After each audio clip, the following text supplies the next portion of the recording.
Okay,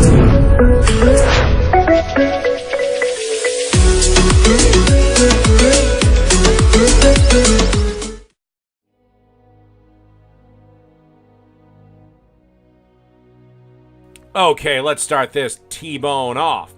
First thing you want to do is add some sea salt. Be generous when you season the steak because you're going to lose a lot of it when you go to flip.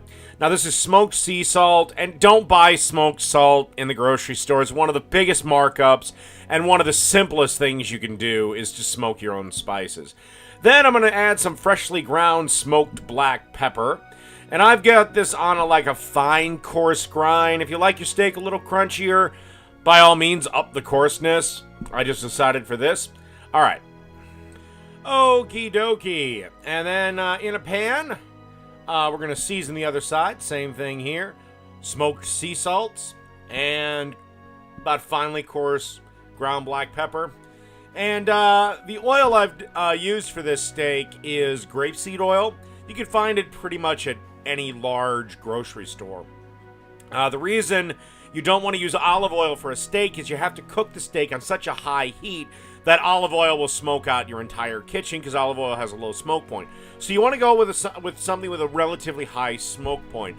Grapeseed oil or peanut oil works best. Obviously, if you're allergic to peanut oil, go with the grapeseed oil. I'm not allergic to peanuts, but grapeseed oil, in my opinion, is a little bit better. Peanut oil can get a little greasy, but either one will work fine. Okay, we're just about ready to flip this steak, and right about here is where my tongs break, so you can see me struggling to turn this motherfucker with a pair of busted tongs.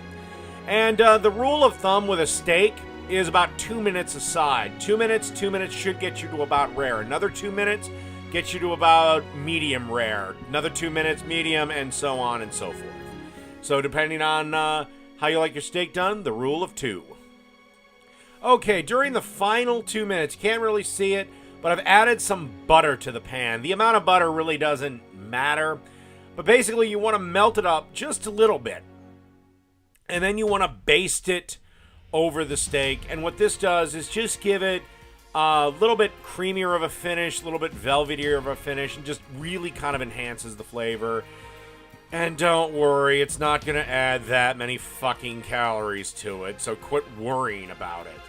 Anyway, you just want to baste the steak, flip it over another time, baste again. Okay, one last little flip. I know I said the final flip. That was like the final cooking flip. This is just literally a couple of more seconds on the other side. Crisp up the one edge, brown that butter that's in there, add a little bit more butter, and then you just want to baste that other side again.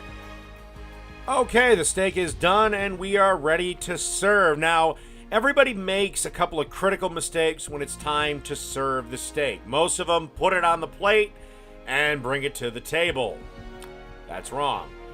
First thing you want to do is drizzle all those lovely meat juices all over the steak. That's where a ton of flavor is. Why the fuck do you throw that down the drain? And you want to let this rest for at least 90 seconds. That's to let it relax a little bit, let the juices get back into the meat, and then serve. So basically, that's my tips on how to make a perfectly good steak. Easy. Done.